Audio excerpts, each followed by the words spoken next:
Muy bien, estamos avanzando en este taller de oración. Hemos visto ya algunos de los puntos esenciales de nuestro método de oración. El primero, la confianza, que es la fuente de nuestra paz. No tenemos confianza en nuestras fuerzas, que sabemos que son muy pequeñas. No tenemos confianza absoluta, por lo menos, en los que otros ponen su confianza, los poderosos, o el dinero, o la salud. Bueno, nuestra confianza está puesta en el Dios del amor, en el Dios de la misericordia. Y este es el primer punto, que una y otra vez tenemos la necesidad de volver a Él todos los días, continuamente, especialmente cuando algo no va bien. Señor, yo confío en ti. De ahí, repito, sacamos la paz, no de otros cálculos. Yo confío en ti. Después le expresamos a Jesús nuestro cariño porque no solamente Él es Dios, es un ser humano también. También Él necesita nuestro cariño. Lo mismo que nosotros nos gozamos de contar con el suyo. Ese cariño, ese afecto, esa relación de persona a persona, esa relación de corazón, es una relación que purifica, no porque elimina. Dios, nuestro Dios, no es un Dios celoso. Nuestro Dios es un Dios que está muy a gusto con otros cariños, con otros afectos en nuestro corazón. Dios no tiene celos del amor que tú tienes hacia tu marido, tu mujer, tus hijos, tus padres, tus amigos. No tiene celos, no es un Dios celoso. Pero tiene derecho a ser el primero. Esta primacía de Dios en nuestro corazón purifica. Es decir, pone el resto de los afectos legítimos en su debido lugar. Primero, Dios. Después le decimos que le adoramos, y si decirle que le queremos purifica los afectos, decirle que le adoramos purifica los intereses. Este es un punto en el que quizá insisten más los hermanos protestantes hoy en día que los católicos. Y yo veo que tienen cada vez mejor formación que nosotros en el ámbito de, por ejemplo, la acción política. ¿Cuántas veces veo a católicos y católicos practicantes, sacerdotes y de ahí para arriba, apoyar a partidos políticos abiertamente antirreligiosos o anticlericales o antifamilia o antivida? Quizá porque nada es perfecto, eso es evidente, solo Dios es perfecto, pero aún así, a mí por lo menos, me produce no solo sorpresa, sino escándalo ver cómo hay católicos que con su voto o incluso con su militancia política apoyan determinados partidos que son radicalmente contrarios al Evangelio, porque sus simpatías o a veces sus intereses económicos están por delante de su fe. Por eso cuando decimos te adoro, estamos haciendo también una purificación de nuestros intereses. Dios y todo lo que es de Dios y de Dios es la defensa de la vida, de la familia, la defensa de la libertad religiosa. Dios está por encima de cualquier otro interés, el dinero, el trabajo, la política. Cualquier cosa tiene que estar siempre por debajo de Dios. A Dios, no, lo mismo que no tiene celos de que quieras a tu esposa, a tu marido o a tus hijos, Dios no tiene celos de que tú quieras mejorar en tu vida profesional o que quieras tener un mejor nivel de vida económico o que tengas determinadas simpatías políticas, siempre y cuando eso no se haga a costa de la verdad y de la justicia. Después hemos hablado del agradecimiento. El agradecimiento, que es el corazón de nuestra espiritualidad. Dios mío, yo te doy gracias. Las gracias que le damos a Dios, lo dije en su momento, hay que entenderlas como algo debido, no como algo regalado. Tengo el deber de agradecer. Y no solo con una simple cortesía. Gracias y ya tienes bastante. Tengo el deber de agradecer Y ese deber lo tengo que demostrar no solo con palabras o con sentimientos, sino con obras de agradecimiento. El agradecimiento nos purifica porque nos ayuda también a ver la parte positiva de la vida, las muchísimas cosas buenas que hemos tenido, que quizá hemos nacido con ellas y entonces no las hemos valorado lo suficiente o no las hemos agradecido lo suficiente. Y las muchísimas cosas que todavía tenemos, aunque a lo mejor el paso de los años haga que ya no tienes la salud de antes, o la agilidad de antes, o la memoria de antes, o el paso de los años haga que te falten seres a los que quisiste mucho porque han muerto. Aún así los has tenido y hay muchas cosas que todavía tienes. Hemos visto en la meditación anterior otro punto de nuestra oración, que es la petición de perdón. Hice una larga introducción sobre el problema actual que tenemos en torno a la generalización, aumento exagerado del concepto de derecho. Y lo relacioné con su verdadera causa. Esto forma parte de un marketing para vender más. El hombre de hoy es un hombre que se considera a sí mismo feliz si es consumista y que es visto por los que manejan el mundo desde esa perspectiva. Eres un consumidor. Esta es tu valoración, la que te dan y la que te das. Vales tanto cuanto eres capaz de consumir. Si eres capaz de gastar mucho, entonces tienes importancia. Y lo tienes que ostentar además, es decir, tienes que tener un magnífico carro porque es tu tarjeta de visita delante de los demás, a donde vas con un carro que lleva ya un montón de años. Tienes que tener una magnífica casa porque es también una tarjeta de visita, no tan visible como el carro, que vas con él de un lado a otro, pero donde recibes a tus amigos que tienen que notar que tienes un gran nivel, al margen de si estás comido por las deudas o no. Es decir, el hombre de hoy es un hombre consumidor, y mejor dicho, consumidor lo somos todos y lo hemos sido siempre. Es un hombre consumista y es entendido y visto como un consumidor. Para aumentar el consumo se exageró el concepto de derecho. Todo es derecho, todo es un derecho. Porque cuando tú tienes una aspiración, un deseo, que eso es universal, tú has entendido que tienes que luchar por alcanzar tus deseos, tus objetivos. Pero cuando piensas que eso que deseas es un derecho, es una perspectiva distinta. Yo quiero esto, pero no tengo derecho a ello, pero es legítimo buscarlo, es con mi esfuerzo que tengo que intentar conseguirlo. Cuando es un derecho es distinto, ya no es con mi esfuerzo que tengo que intentar conseguirlo, sino que me lo tienen que dar. No tengo derecho a la casa maravillosa en la playa. Intento buscarla, trabajar, ahorrar, en fin, hipotecarme, pero si tengo derecho, pienso que tengo derecho a la casa maravillosa en la playa, entonces no hago nada. Exijo que me lo den, porque tengo derecho a eso.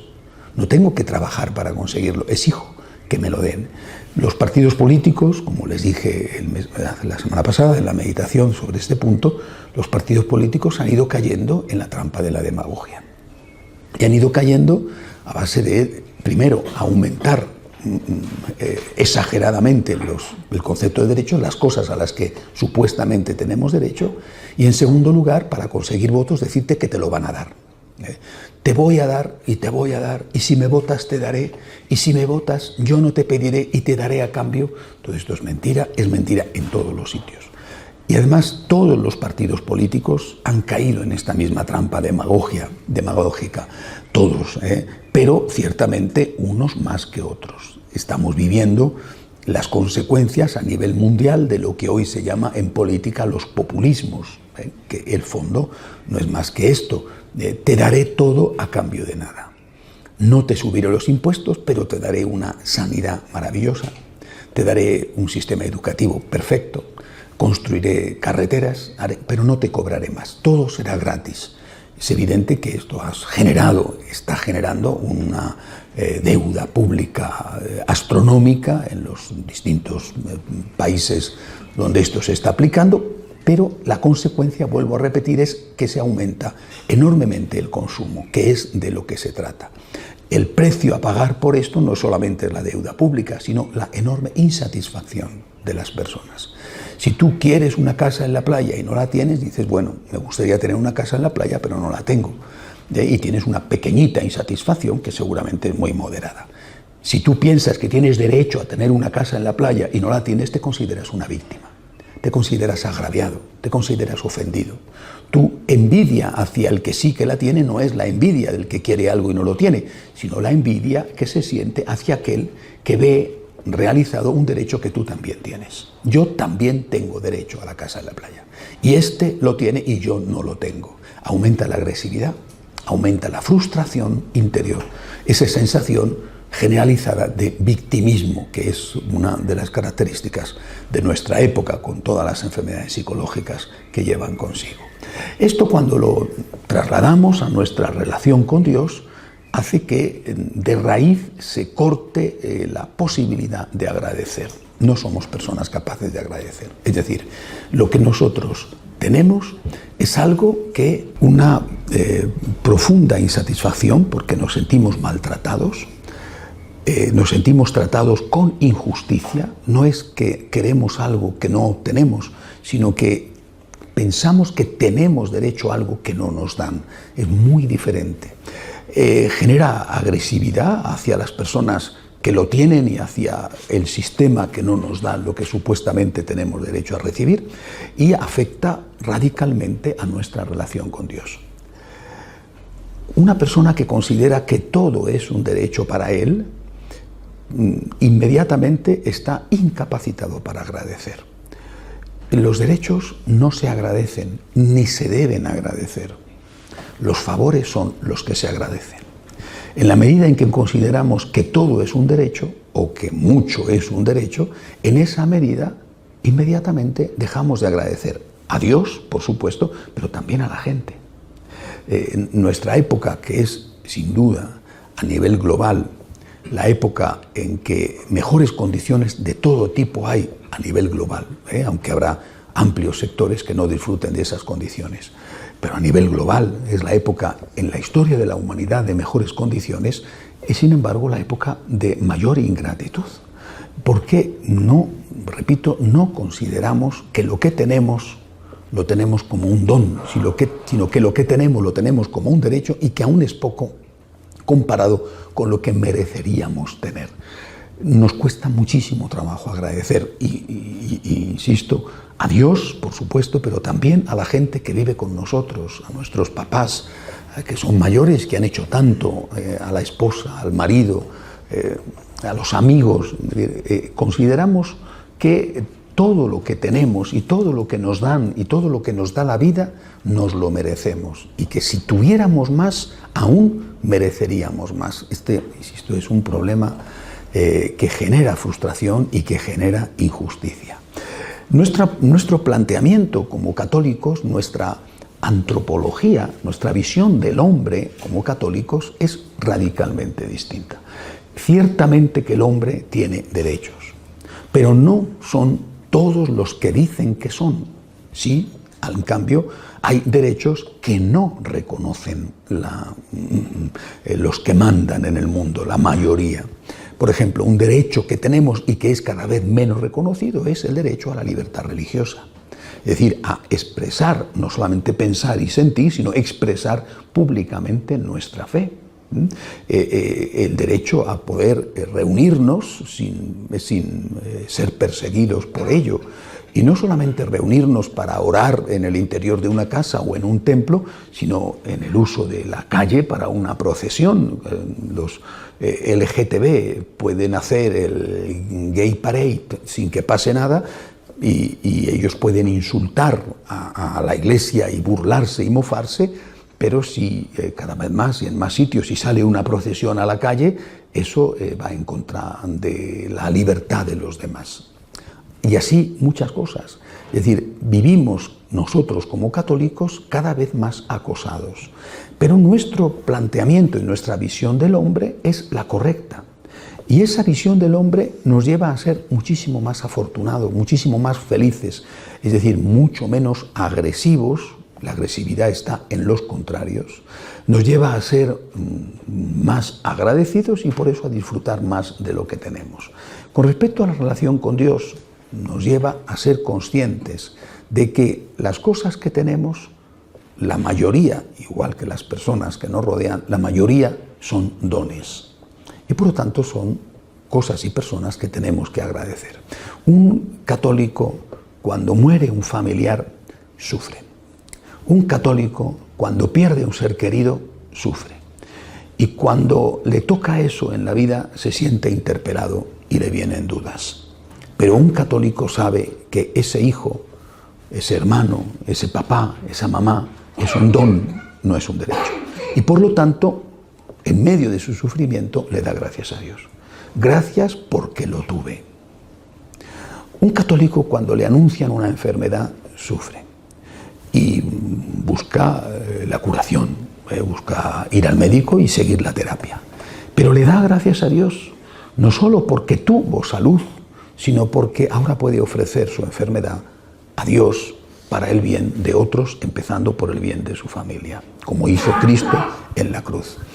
Un católico, cuando tiene un problema económico, pues se preocupa y sufre, pero le da gracias a Dios por lo que tuvo. Quizá también le pide perdón porque a lo mejor no lo supo valorar, y le da gracias a Dios por lo que todavía tiene. Es decir, nuestro planteamiento vital es esencialmente distinto al planteamiento vital que tiene hoy el mundo. Nosotros no partimos de la generalización de los derechos. Los derechos existen, son los que son, pero muchísimas cosas que hoy se consideran derechos no son tales. Nosotros partimos de la generalización del agradecimiento. Yo tengo esto como un derecho, muy bien, pero tengo todo esto otro como un don recibido de parte de Dios y de parte de muchas personas que están a mi lado. Es decir, lo que nosotros generalizamos no son los derechos, sino que lo que nosotros generalizamos es el agradecimiento.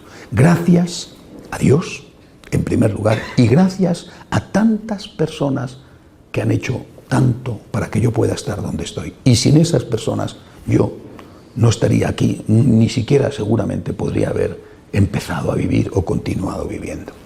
Este planteamiento, que era el tema de las 2 últimas semanas, te doy gracias y te pido perdón, este planteamiento es el mismo que tenemos que tener para el tema de esta semana. Te pido gracias. Vuelvo a repetir, un católico entiende perfectamente lo que son los legítimos derechos y lo que son favores. Esta diferenciación que hoy ya no se hace, la aplicamos también, no solamente cuando pedimos perdón, decía la semana pasada, pedimos perdón y no exigimos perdón. El perdón es algo que pedimos con humildad. No tenemos derecho al perdón, porque el perdón es un don que se nos da.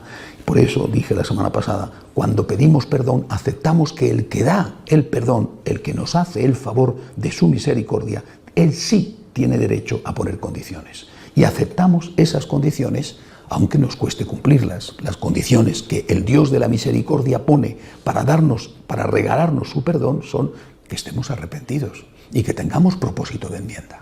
¿Cómo puede darnos el perdón si resulta que nosotros no tenemos la intención de cambiar? Me contaba el padre Benjamín que le ha negado la absolución a un muchacho el otro día porque es reincidente en la violación de su hermana.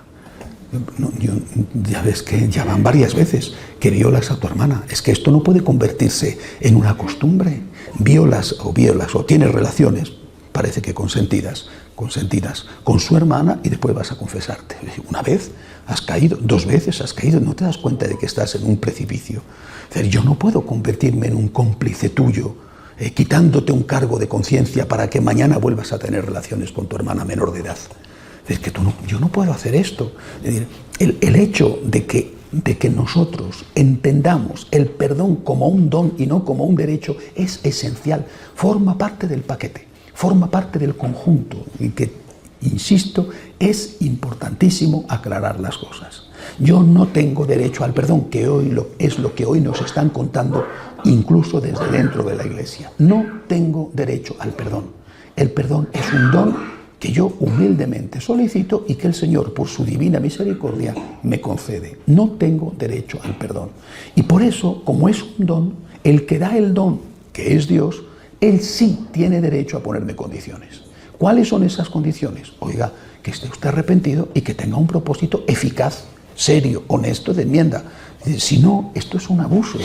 Es decir, convertimos la misericordia de Dios, la bondad de Dios, la convertimos en un aliado para poder seguir haciendo el mal. Como Dios es tan bueno, puedo seguir pecando. He puesto un ejemplo terrible, porque es real.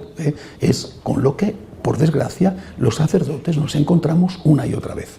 No digo que nos encontremos una y otra vez con violaciones de familiares, pero más frecuente de lo que nos gustaría. Pero quien dice esto dice el pecado de la corrupción económica, por ejemplo, o el pecado de la violencia, o el pecado de la droga, o el pecado del abuso en el alcohol. Es decir, tú pides perdón a Dios, Dios te va a perdonar, pero tú pides, no exiges. Y Dios te va a perdonar poniéndote unas condiciones que tú tienes que cumplir.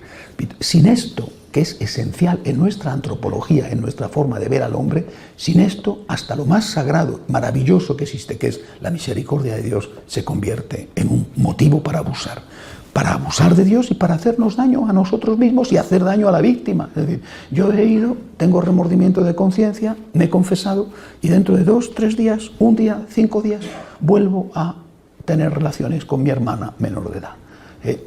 Supuestamente, por lo que podemos saber, consentidas, supuestamente. Pero aún así. Y después vuelvo a confesarme. Y después vuelvo a tener relaciones con mi hermana menor de edad. Dice eso, pongamos otros ejemplos, ¿no? Yo me confieso y después vuelvo a robar. Me confieso y después vuelvo a robar. Me confieso y después vuelvo a robar. Un momento, eso puede ocurrir, pero de verdad, tienes que tener un propósito de enmienda serio, poner medios, poner condiciones. O sea, no puedes hacer de la misericordia de Dios algo que se convierte en un aliado para que tú sigas haciendo daño a otras personas y haciéndote daño a ti mismo. Bien, este mismo concepto, el mismo, lo tenemos que aplicar a la petición de ayuda. Insisto, no sabemos pedir. Estamos envenenados y hasta que uno no se da cuenta de hasta qué punto es grande el envenenamiento que tiene, hasta qué punto es intensa la contaminación de este ambiente que nos rodea y que todos, absolutamente todos, ni siquiera el más santo se libra de ello, esa contaminación de haber considerado todo un derecho cuando en realidad solo hay muy pocos que son auténticos derechos. Hasta que no nos damos cuenta de la contaminación, no podemos tener una relación justa ni con Dios ni con el prójimo. Vamos a pedir ayuda. Hemos pedido perdón como un don que solicitamos. Hemos aceptado, por lo tanto, las condiciones. Ahora vamos a pedir al Señor que nos ayude. Vamos a pedir gracias. Vamos a pedir gracias, no a exigir gracias. Una parte amplísima de las crisis de fe tienen este origen, que no pedimos ayuda, exigimos ayuda. Nuestro concepto de Dios no es el verdadero concepto de Dios que tenían los antiguos desde mucho antes de la aparición de Jesucristo. Nuestro concepto de Dios es tener a Dios como un empleado, y como un empleado mal pagado. Es decir, como a un siervo o como a un esclavo. Es mucho más parecido al concepto de esclavitud que nuestro concepto de Dios que al concepto de señorío, que es el concepto que tenemos que tener. O sea, ¿por qué Dios es para la mayoría de los católicos y católicos practicantes un esclavo y no un señor? Por tu comportamiento con Él. Cuando tú te acercas a un señor y vas a pedirle ayuda, te acercas con humildad. Si tú le pides ayuda y no te lo da, tú no te enfadas. Yo he estado solicitando un favor, no estoy reclamando un derecho. Si yo, en cambio, me acerco a Dios como a un esclavo, ni siquiera como a un empleado, sino como a un esclavo, como a un siervo, Entonces, cuando no me da lo que le pido, pienso que tengo derecho a enfadarme. Y mi enfado con Dios se traduce en una crisis de fe. Podrá haber casos extremos en que vayan más allá, pero mi enfado con Dios se traduce en un alejamiento de Dios. Yo he supuestamente pedido, en realidad yo he exigido este don, una curación, una solución de un problema, una resurrección o evitar que alguien muera. Yo he exigido esto a Dios, no me lo ha concedido, castigo a Dios diciendo ya no vuelvo a misa, pierdo la fe, me alejo. Es decir, el fondo, esto es lo más frecuente, o sea, la inmensa mayoría de las crisis de fe tienen esta causa. El fondo es que tú tienes un concepto equivocado de quién es Dios y de quién eres tú, y tienes un concepto equivocado de cuál tiene que ser tu relación con Dios. Dios no es tu empleado, Dios no es tu siervo, Dios no es tu esclavo. Y ampliemos, si Dios no es tu empleado, los hombres de Dios tampoco lo son. Es decir, ellos no son tus siervos, ellos no son tus esclavos. ¿Cuántas veces nosotros los sacerdotes nos sentimos muy maltratados por los fieles? Porque nos sentimos tratados como si fuéramos, en español diría algunas cosas muy fuertes, dejémoslo de una forma más suave, porque por algo estoy en Guatemala. Nos sentimos tratados como la chacha de la casa, la empleada del hogar, y además mal pagada. Un momento, Dios es Dios, Dios es tu Señor, y también el sacerdote que no es Dios tiene una misión, que es la misión de educar, la misión de santificar y la misión de gobernar. Esa es la aportación que el sacerdote está haciéndote a ti en nombre de Dios. Es decir, si tú no has entendido esto, es que no has entendido ni quién es Dios, ni cuál es la misión del sacerdote, ni cuál es tu misión tampoco. No entender esto es una permanente fuente de conflictos. Permanente, porque uno sentirá, Dios o las personas de Dios sentirán que están siendo maltratados, y el otro no entenderá por qué siente que están siendo maltratados. Y es porque tienen una visión diferente de cómo tiene que ser la relación entre el hombre y Dios, o entre el hombre y las personas que representan a Dios. Por eso, cuando nosotros vamos a pedir ayuda, lo primero que tenemos que hacer es purificar nuestra mentalidad de qué es lo que vamos a hacer. Vamos a pedir, no vamos a exigir. Vamos a pedir ayuda, no vamos a exigir ayuda. Vamos a pedir al Señor con humildad que nos dé eso que necesitamos. No vamos a exigirle a Dios que nos dé eso que necesitamos. Y repito, lo mismo apliquémoslo a las personas de Dios. Yo estoy pidiendo, yo no estoy exigiendo. Muchas veces hablando entre nosotros los sacerdotes, decimos cómo esta sensación de maltrato que experimentamos y que es creciente, nos cuesta mucho trabajo no traducirla en respuestas, y nos cuesta mucho trabajo porque a veces no podemos más. Sí, pero oye, vamos a ver, esta persona que te está pidiendo, en realidad no te está pidiendo, te está exigiendo, pero no te está pagando.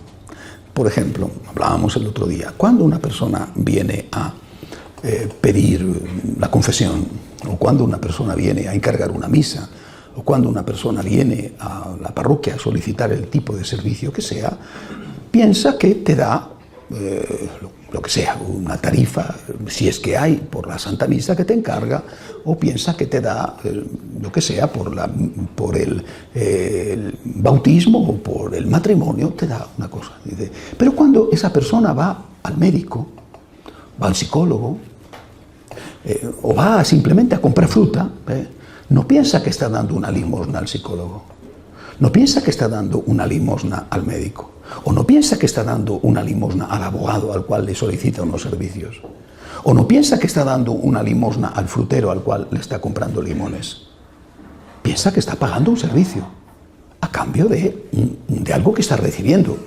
¿Cuánto cuesta los tomates? Vale, pues tenga usted y yo me llevo los tomates. ¿Cuánto cuesta su servicio, señor psicólogo? Cuesta tanto, yo le pago a usted.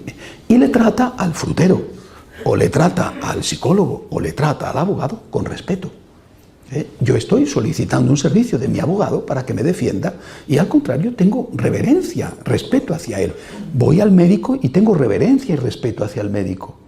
Y le estoy pagando, no le estoy dando una limosna al médico para que el médico me dé. Le estoy pagando y tengo respeto. Jamás existe eso con el sacerdote, nunca. El sacerdote es un señor al cual tú le das una limosna que siempre es, prácticamente siempre, pero casi siempre es una miseria, y que tú consideras que es algo que le das sin que él lo merezca. No es alguien al que tú estás pagando su trabajo, como estás pagando su trabajo al médico, al abogado, al frutero. No, es alguien al que tú no valoras su trabajo, le das una limosna que es una miseria y piensa que es él el que te tiene que estar agradecido a ti. Porque tú le has dado una limosna. Es decir, estás tratando al sacerdote lo mismo que tratas a Dios. Le estás tratando quizá peor que al mendigo de la puerta de la iglesia que está pidiendo limosna. El haber roto por completo, por eso insisto, estamos todos contaminados. Algunos muy contaminados, otros menos. Pero el haber roto por completo el concepto de lo que es derecho y de lo que es favor está minando, destruyendo nuestras relaciones con Dios, con las personas y cosas de Dios y por supuesto también como consecuencia con el resto de las personas. Es decir, no sabemos pedir, exigimos y lo mismo que exigimos perdón y por tanto negamos a Dios el derecho a poner condiciones que son puestas por nuestro bien, vuelvo a repetir, por lo menos el arrepentimiento y el propósito de enmienda, lo mismo negamos al otro el derecho a ofrecernos un favor porque le estamos exigiendo el favor sin condiciones. Y eso empezando con Dios, insisto, y con las cosas de Dios. Quisiera que alguna vez pudieran ustedes escuchar cómo nos desahogamos entre nosotros los curas de lo mal que lo pasamos. Porque es realmente tan mal, tan mal. Yo, cuando trabajaba de periodista, era un señor. Un señor. ¿En qué sentido? En el sentido de que tenía un muy buen salario, tenía respeto allá donde iba. Podía haber gente que discutía si esta opinión mía era correcta o no, eso es inevitable, porque nunca llueve a gusto de todos. Yo era un señor bien pagado, un señor respetado, iba a donde fuera. Como sacerdote soy una basura, una miseria, no tengo derecho a nada y te dan una limosna que no te llega ni para muchas veces la gasolina. Ahí tenemos un problema. Y repito, esto lo traducimos hacia Dios exactamente igual. Es decir, no sabemos pedir, siempre exigimos. Y cuando no nos dan, nos enfadamos, protestamos. Oiga, enfádese usted, con razón, y proteste usted, con razón, cuando le han negado un derecho, pero no cuando le han negado un favor. Porque usted no tiene derecho a que le hagan favores. Los favores se solicitan y se solicitan con humildad. Los derechos se exigen, pero los favores se piden. Digo, sin este planteamiento, por eso cada taller de oración tengo que hacer una larguísima introducción, porque si no, no hay forma de que entendamos cuál es el problema y cómo salir de él. Sin este planteamiento, sin esta actitud de humildad a la hora de solicitar a Dios la ayuda que necesitamos, no podemos entrar, de verdad, a hablar de la petición que necesitamos para Dios. Pero desde esta perspectiva, y solo desde esta perspectiva, el católico se acerca al Señor. Señor, tú eres Dios, y yo te suplico, por favor, ayúdame. Tú eres el Todopoderoso. En tus manos está la vida y la muerte. En tus manos está la salud y la enfermedad. Y yo te suplico, Señor Todopoderoso, mi Padre que me ama, que es el Dios que ha creado el universo y es mi papá bondadoso. Yo te suplico, por favor, ayúdame. Si no me ayudas, no pasa nada. Tú sabrás. No lo entiendo, lo pasaré mal, pero tú sabrás, porque yo confío en ti. Y sé que tu divina voluntad es lo mejor para mí, también cuando no la entiendo y también cuando no es según aquellas cosas que a mí me parece que tendrían que ser. Esta tiene que ser nuestra actitud y esta no es nuestra actitud en la inmensísima mayoría de los casos. Repito, desde ahí nos trasladamos a otros ámbitos. Es decir, ¿por qué un psicólogo que te ayuda o no te ayuda es mucho más respetado por un católico que un sacerdote? ¿Por qué? Y por supuesto mucho más pagado. ¿Por qué un médico es mucho más respetado, o un periodista, o un abogado, o un ingeniero? ¿No os dais cuenta de que mientras esto no se resuelva y tiene esa raíz del cual es nuestra relación con Dios, no habrá vocaciones? Un chico, una muchacha, ve como un prestigio, empezando porque se lo hacen ver en su casa, recibirse de abogado, de médico, de ingeniero, de arquitecto. Pero, por Dios, ser sacerdote es más denigrante que ser el jardinero de la casa, el empleado de hogar. Le tratan mejor al jardinero que al sacerdote. No podemos seguir así, no podemos seguir así. Y porque aquello que no se valora en su justo término, se pierde. Aquello que no se agradece, se pierde. Por eso, empecemos por purificar nuestra relación con Dios. Es el Señor. Es el Señor, y yo soy el siervo del Señor. Y es así como se presenta la Virgen María, que no dijo que era la sierva de San José, porque no era una esclava de San José, ni San José lo pretendió jamás, pero ella sí dijo, ella lo dijo, que era la sierva del Señor. Hasta que no entramos en esta mentalidad, repito, que va absolutamente en contra de la mentalidad corriente, no podemos entrar en una relación justa con Dios y, por supuesto, no podemos ni pedirle perdón ni pedirle gracias, porque es nuestra soberbia la que cierra los oídos del Dios misericordioso, porque si nos da lo que le pedimos, todavía va a ser peor, porque aún nos vamos a creer más merecedores de solicitar nuevas cosas o de reclamar nuevas cosas y más ingratos a la hora de agradecerlo, porque no tenemos por qué dar gracias. Y esto es lo que os está pasando con vuestros hijos. Vuestros hijos no os quieren. Es decir, no os quieren de forma eficaz. Vuestros hijos no os agradecen porque piensan que todo lo que les dais es un derecho que ellos tienen. Y aunque les dierais 1.000 millones de veces más de lo que les dais, seguirían exactamente igual. ¿Por qué no se quiere a los papás mayores? ¿Por qué se les abandona? ¿Por qué no se les cuida? ¿Por qué no se les aguanta cuando tienen enfermedades físicas o enfermedades mentales? ¿Por qué? Porque se piensa que no hicieron nada por ti. Hicieron lo que tenían que hacer y poco fue, porque tenían que haber hecho más. Mientras que los mayores, es decir, nuestros mayores trataban a sus mayores, que no es que fueran mejores que los actuales, pero les trataban con cariño, con paciencia, con consideración. Entendieron que sus mayores habían hecho grandes sacrificios por ellos. Hoy no, hoy es todo lo contrario. Poco han hecho, más me merezco. Te den lo que te den, siempre será poco para ti. El ingrato es un permanente insatisfecho. El ingrato es un pozo sin fondo, imposible de llenar. Te den lo que te den, aunque dieran la vida por ti, todavía sería poco porque tú te mereces más. Es una situación espantosa. Repito, que contamina nuestra relación con Dios, contamina absolutamente nuestra relación con los hombres de Dios y contamina también nuestra relación con las personas con las que estamos viviendo. Y es esta raíz del problema la que tenemos que intentar solucionar. El daño, de lo contrario, el daño que hacemos a Dios nuestro Señor, a los hombres de Dios y a las personas con las que vivimos, el daño es enorme. Que lo hagamos de forma inconsciente, probablemente es así, eso minimiza la responsabilidad, no sé si la excluye, desde luego la reduce, pero no minimiza el daño que hacemos, no minimiza la situación que estamos creando a nuestro alrededor, con Dios, con las personas de Dios o con, por supuesto, aquellos que viven con nosotros y que se sienten utilizados. Y a veces te lo dicen o se alejan y otras veces no tienen más remedio que aguantar. ¿Qué tenemos entonces que pedir una vez que somos conscientes de que pedimos y no exigimos, o que debemos solicitar con humildad y no exigir con soberbia? ¿Qué tenemos que pedir? Yo pondría al menos 4 cosas, 4 bloques. Primero, en este orden, la santidad. Lo primero. ¿Quién la pide? Pedimos salud, pedimos dinero. Pero ¿quién quiere ser santo? Casi nadie. ¿Quién pide todos los días humildemente al Señor? Ayúdame, Dios mío.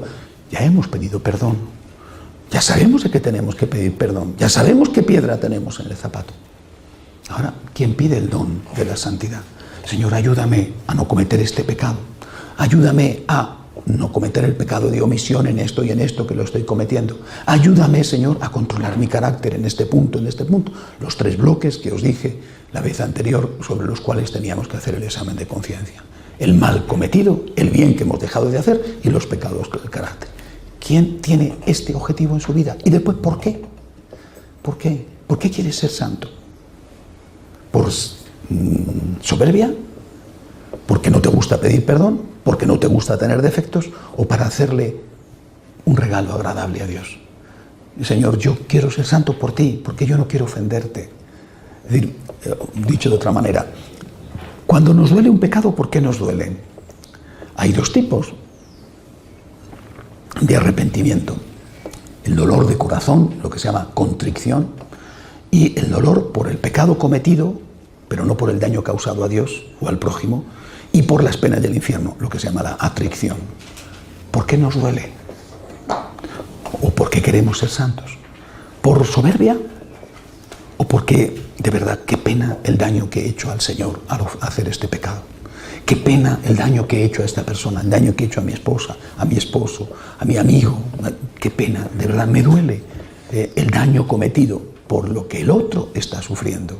Y por eso pido la santidad, Señor, para dejar de hacer sufrir. No quiero hacerte sufrir a ti, tan bueno que eres. No quiero hacer sufrir a esta persona, a la cual con mi pecado la estoy hiriendo, la estoy ofendiendo, la estoy defraudando. Señor, quiero ser santo para ofrecerte un regalo de amor. No para ser perfecto y sentirme superior y sentirme intachable y no tener que arrepentirme de nada, que me molesta mucho notar que hay en mí manchas. No, Señor, si en mí hubiera manchas, si a ti te gustaran, no me importaría seguir con manchas, pero a ti no te gustan. Es por ti, Jesús, que quiero ser santo. Y es por las personas que viven conmigo que quiero ser santo. Y te suplico, en primer lugar, insistentemente, el don de la santidad. ¿Por qué no se valora? Es el Dios desconocido, al Espíritu Santo. El nombre no es muy afortunado, ciertamente, porque si decimos que el Padre es creador, estamos utilizando un verbo, el Hijo es redentor, tendríamos que llamar al Espíritu Santo Espíritu Santificador, que sería el nombre correcto. Es el Espíritu Santificador, es el que santifica. Pero ¿por qué se recurre tan poco a Él? Porque no valoramos la santidad. Y muchos de los que la valoran desde el punto de vista soberbio y no desde el punto de vista del verdadero amor que se entrega al ser amado. Primera petición, la santidad. Primera petición, insistentemente, pero petición, no exigencia. Señor, ayúdame, te lo suplico todos los días, ayúdame a no cometer pecados, ayúdame a no cometer pecados de comisión, a no cometer pecados de omisión y a mejorar, a purificar, a controlar mi carácter, sea el carácter el que sea, que cada uno tiene el suyo. Primer bloque, por lo tanto, la santidad, como un regalo de amor al amor. Segundo bloque que tenemos que pedir, que Dios nos ayude a perdonar. Tampoco lo pedimos, casi nunca lo pedimos. Y son estas cosas las que más daño nos hacen, porque cuando nos han hecho daño, nos han hecho 2 daños, aunque solo notamos uno. El daño hecho y el veneno que han puesto dentro, y que es el rencor que sentimos hacia la persona que nos ha hecho daño. Hay algunas tribus en América y en África que cazan con unas flechas que tienen veneno. Algunos son muy famosos y los hemos visto en las películas, ¿no? Bueno, la flecha, cuando da al pájaro, cuando da al mamífero, apenas no le causa apenas daño, no le mata, ¿no? Pero el veneno sí. El veneno actúa, son unos venenos que se supone que no son después dañinos para el ser humano cuando los come. El veneno le mata, es el veneno el que mata, no la flecha, es el veneno el que mata. Cuando te hacen un daño, te han clavado una flecha, pero la flecha tiene un veneno. Y a lo mejor la flecha como tal no te está matando, es el veneno el que te está matando, el veneno. Te han envenenado la sangre y tú lo sabes, tienes la sangre envenenada. Es decir, tú eres una persona que no olvidas, que guardas un rencor, a veces durante muchísimos años, que aquello no tuvo tanta importancia, es decir, la flecha no te mató, pero tú estás envenenado. Tienes amargura, tienes rencor, tienes odio. Pasa el tiempo y da igual, continúas cultivando como si fuera una planta preciosa, continúas cultivando ese rencor, ese odio. Y tienes la sangre envenenada, eso es lo que te está matando. Por eso tenemos que pedir al Señor, como segunda petición de cada día, ayúdame, Señor, a perdonar a mis enemigos. Ayúdame a olvidar, si fuera posible, por lo menos, que no es tan fácil lo de olvidar, es mucho más difícil que perdonar. Ayúdame, Señor, a perdonar a mis enemigos. Ayúdame a hacer algo tan difícil como lo que tú me has pedido, que haga el bien a quien me ha hecho el mal. Ayúdame, Señor, no solamente a eso, sino ayúdame incluso a defender, a ver la parte positiva de aquellas personas que me han hecho daño.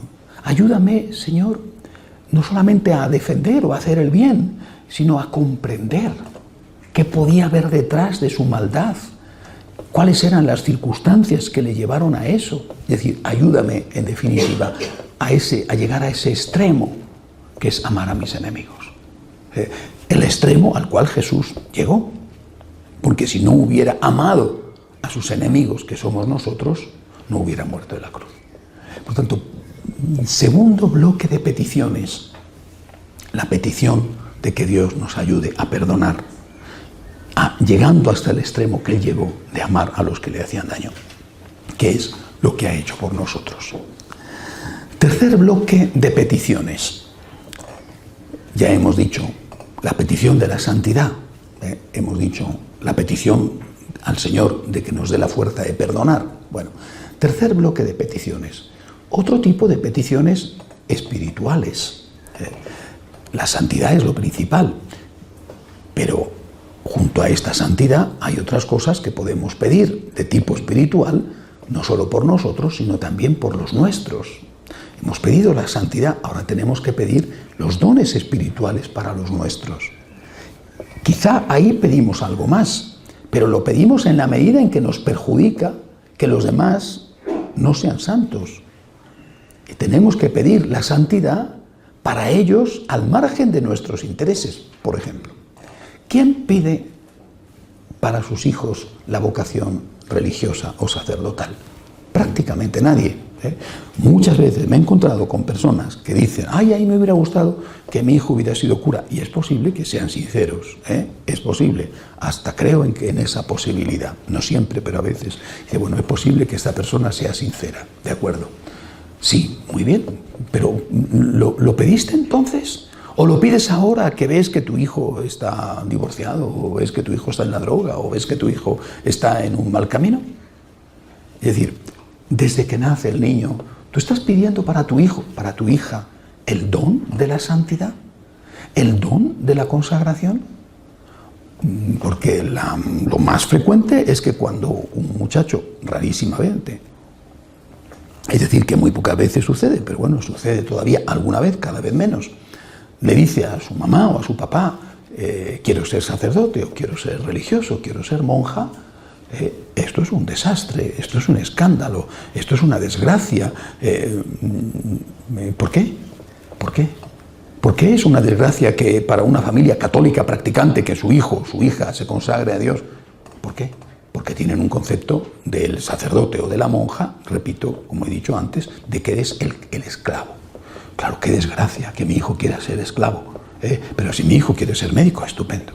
Si mi hijo quiere ser ingeniero, qué bien. Si mi hijo quiere ser abogado, qué bien. Incluso si mi hijo quiere ser político, hasta entonces estoy dispuesto a decir que bien, ¿no? Es decir, bueno, qué bien si va a triunfar, si va a tener dinero o si va a tener éxito en la vida, ¿no? Pero si va a ser un pobre, miserable, peor que una bayeta maltratada, cuánta pena siento por mi hijo.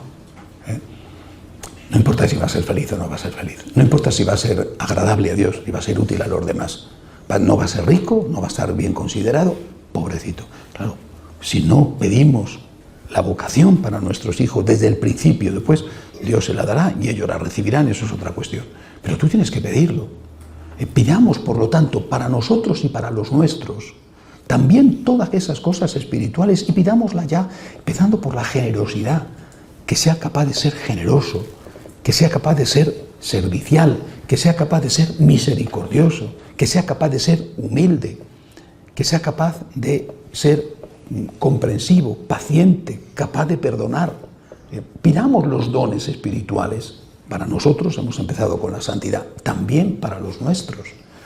Casi nunca lo pedimos, casi nunca. Es tan raro encontrar un papá o una mamá que solicitan a Dios en primer lugar que su hijo sea santo. Lo que quieren es, hablo de los papás católicos, lo que quieren es que su hijo sea rico, que su hijo sea triunfador. Son muy pocos, existen, gracias a Dios existen, pero son muy pocos. Después los hijos harán lo que sean, pero por parte tuya tiene que estar como primer objetivo de tu vida que tu hijo se salve, que tu hijo sea santo, que tu hijo esté con Dios, no que tu hijo sea rico.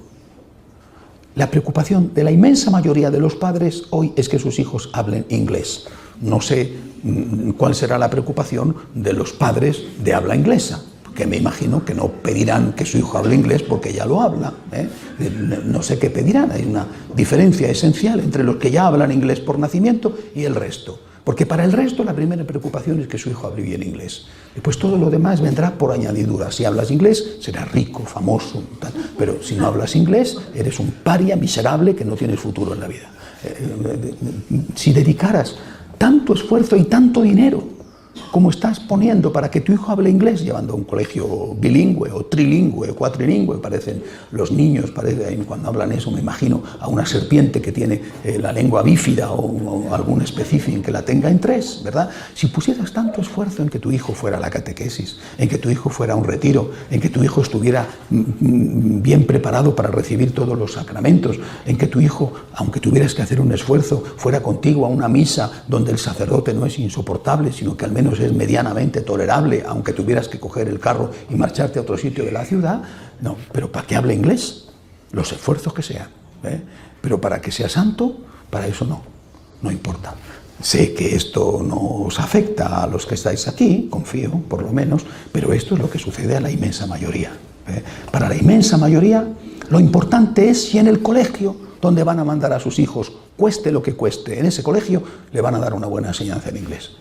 ¿Le van a dar una buena enseñanza en moral? ¿Le van a dar una buena enseñanza en materia religiosa? Es que ni se plantea. Eso en todo caso es algo secundario. Eso es algo añadido. Bueno, si eso también está, pues mejor, mejor. Pero lo importante es otra cosa. Estamos ante un problema tan grave, tan profundo, que las consecuencias son trágicas y son inevitables. Vayamos a la raíz. Señor, yo te suplico, para mí, en primer lugar, la santidad, el don de la santidad. Te suplico, Señor, que me ayudes a perdonar, que me ayudes a curarme del veneno que me han ido poniendo en esta o en aquella o en aquella o en aquella otra ocasión en la vida. Y para los míos, Señor, te suplico, en primer lugar, también la santidad. Que sean generosos, que sean pacientes, que sean humildes, que sean trabajadores, que sean misericordiosos. Si es posible, Señor, que puedan ser religiosos, religiosas, sacerdotes, es decir, que se puedan consagrar a ti, que sean santos. Cuarto bloque, las cosas materiales, que hay que pedirlas, pero deliberadamente las he puesto las últimas, porque son siempre las que pedimos primero y muchas veces las únicas que pedimos. Hay que pedir las cosas materiales, hay que pedirlas, pero hay que pedir primero las espirituales. Cuando la gente cita esa frase del Señor, pedid y se os dará, nunca la cita entera. Es muy curioso que nunca se cita esa frase entera. El Señor pone algunos ejemplos bellísimos. Dice, pedid y se os dará, llamad y se os abrirá. Dice, ¿qué padre, si su hijo le pide un pedazo de pan, le dará una serpiente? Dice, sí, pero a partir de ahí se acaba la frase, ya no sigue. Es decir, ya no se cuenta lo que sigue, porque lo que sigue es, del mismo modo, vuestro Padre dará el Espíritu Santo al que se lo pide.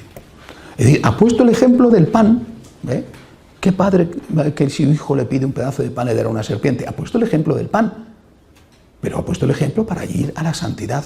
Del mismo modo, vuestro Padre Celestial le dará el Espíritu Santo, es decir, la santidad que viene a través del Espíritu Santificador al que se lo pide. Es decir, te dará un pedazo de pan si se lo pides, pero lo que quiere es que le pidas la santidad. Eso justo es lo que no le pides. Del mismo modo, vuestro Padre Celestial dará el Espíritu Santo a quien se lo pida. O sea, dará la santidad a quien se la pida. ¿Pero a quién le interesa la santidad? A mí dame pan. A mí resuélveme los problemas. A mí quítame las dificultades. Lo demás no me importa. En nuestra concepción del hombre, que nos la han metido pero que la hemos asumido, el hombre es simplemente un animal que tiene necesidades materiales. El hombre no es muy diferente a una vaca, a un caballo, a un perro. Es alguien que, teniendo comida, un sitio donde vivir, diversiones y sexo, es feliz. Oiga, ¿esto es un hombre o una vaca? O un caballo, o un perro. Porque esto es lo mismo que necesita un perro. Podrá ser distinta la casa que necesita el perro, o la comida que necesita el perro. Bueno, depende, que algunos perros muy exquisitos. Podrá ser distinto, pero al fondo es lo mismo. Tenemos un problema de raíz y tenemos que resolverlo, empezando por reconocer que muchas de las cosas que nos han dicho que son derechos no son derechos, empezando por reconocer que ante Dios no tenemos derechos y que todo es un don que tenemos que pedirle a Él, y después partiendo de agradecer lo que se nos da y no quejarnos por lo que no se nos da, aunque nos gustaría que nos lo dieran. Pidamos las necesidades materiales, pidamos, no exijamos, pidamos para nosotros y para los nuestros. También aquí se presenta a veces un error. Te encuentras con personas, me he encontrado con ellas que dicen, yo nunca pido nada material. ¿Se equivoca usted? Eso es un acto de soberbia. Pida usted. ¿Por qué no? Pida, no exija, pero pida. Señor, ayúdame a tener un trabajo mejor. O ayuda a mi hijo a que tenga un trabajo mejor. Ayúdame, tengo esta enfermedad. O ayuda a mi esposa, a mi marido, a mi papá a que se cure de esa enfermedad. Si a Dios no le molesta que le pidas, si no le molesta que le pidas cosas materiales, ¿por qué le va a molestar a un padre que tú le pidas una cosa que necesitas? El problema es que solo le pides cosas materiales y que consideras que esas cosas materiales te las tiene que dar, que es un derecho tuyo el que te las dé. Ese es el problema. Pero a Dios no le molesta en absoluto que le digamos, estoy enfermo, por favor ayúdame. O estoy sin empleo, por favor ayúdame. O mira, este hijo mío está con un problema en su familia, por favor ayúdale. O esta persona, o este país, o esta situación, ayuda, Señor, ayúdanos. No le molesta. Cuando tú has empezado diciendo, Señor, te ruego, ayúdame a ser santo, a ir superando estos pecados que tengo, este carácter que tengo, te suplico, ayúdame a ser santo, primero. Segunda cosa, Señor, te pido que me ayudes a perdonar, que el veneno que me pusieron se vaya diluyendo, vaya desapareciendo, ayúdame a darme la fuerza para llegar al extremo de amar a mi enemigo. Tercero, te pido esas cosas espirituales que te he pedido para mí, también para los míos. Y después te pido las cosas materiales para mí y para los míos. ¿Cómo te las va a negar Dios? ¿Cómo te las va a negar?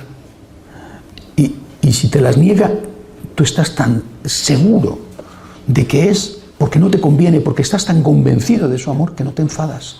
Y mira, no lo entiendo, pero yo sé que me ama.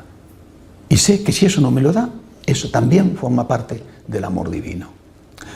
Santa Teresa de Jesús decía que ella tenía que tener mucho cuidado con lo que pedía a Dios, porque Dios se lo daba siempre. Tengo que tener mucho cuidado, porque a veces puedo caer en la tentación de pedir tal o cual cosa y Él me lo da. Tengo que tener mucho cuidado. San Juan de Ávila, que es el doctor de la Iglesia y patrono del clero español, decía, los sacerdotes tenemos que tener la experiencia de que lo que pedimos a Dios nos lo concede. Tenemos que tener la experiencia, decía. Es decir, no es algo que forma parte solo de nuestra fe, sino que tenemos que tener la experiencia de que lo que pedimos a Dios nos lo concede. Yo ciertamente tengo la experiencia de que me concede, si no todo, mucho, y desde luego de que me protege muchísimo esto. Y eso a veces incluso me preocupa. Bien, este punto es esencial. Tan esencial y tan importante que, vuelvo a repetir, no tenerlo claro es fuente segura de una crisis de fe. Por lo tanto, para nosotros y para los nuestros y para los demás, eduquémosles bien. Cuando te encuentras con personas que tienen crisis de fe, cuando te encuentras con personas que ya se han alejado, o simplemente cuando te encuentras con personas que van a la misa, etc., ayúdales a que entiendan que una cosa es pedir y otra cosa es exigir, que quizá bajo el envoltorio de la petición lo que están es exigiendo, que a Dios no podemos irle con exigencias, que Dios es el Señor, que no es tu criado. Y lo mismo, purifica tu relación con las personas de Dios. No les trates como si estuvieras tratando a un empleado, o peor que a un empleado, porque a lo mejor a tu empleado le tratas mejor que tratas al cura. Purifica tu relación también con las otras personas como consecuencia. No les trates como algo, no como alguien, como algo que está en función de tus intereses. Date cuenta y distingue lo que son verdaderos derechos de lo que no lo son, aunque te estén diciendo que lo son. Aprende a agradecer y aprende a pedir con humildad y agradecer los dones que se te dan, incluso aquellas cosas o aquellas personas que ya no están, como la salud o como un ser querido, pero que los tuviste y que tienes que agradecer por el tiempo que lo tuviste, para, entre otras cosas, poder cuidar bien y no despreciar a aquellos que todavía tienes. Si Dios nos da el don de la sabiduría que tenemos que pedírselo, seguro que aprenderemos a pedir con humildad, incluso las cosas materiales. Y jamás se nos ocurrirá enfadarnos con Dios cuando no nos lo da. Hemos pedido, si nos lo da, muchísimas gracias, y si no nos lo da, Señor, tú sabes por qué lo haces.